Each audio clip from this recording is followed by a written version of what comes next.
গ্রাম বাংলার হারিয়ে যাওয়া ঐতিহ্য আমরা বিভিন্ন ইতিহাসে দেখেছি। আসলে এই গ্রাম বাংলায় এক সময় ঘোড়া গাড়ির ব্যাপক পরিমাণের প্রচলন ছিল এবং কি ঘোড়া দিয়ে বিভিন্ন রাজা বিভিন্ন আদি যুগে কিন্তু মানুষরা এই ঘোড়া গাড়ি ব্যবহার করতো হিউজ পরিমাণে। কিন্তু বর্তমান সময়ে ঘোড়া গাড়ির ব্যবহার কিন্তু বিলুপ্তের পথে।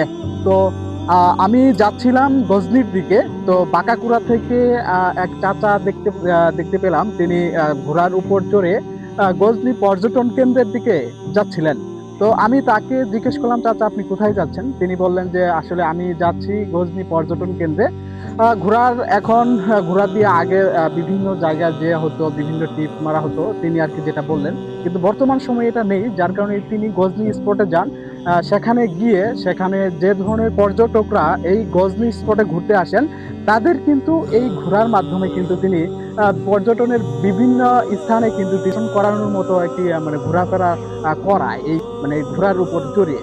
তো যাকে এই ঘোড়াটিরও একটি জীবন আছে, তারপরেও চাচার প্রতি দৃঢ়ভাবে রিকোয়েস্ট রাখবো, এই ঘোড়াটির যত্ন ভালোভাবে নিতে হবে।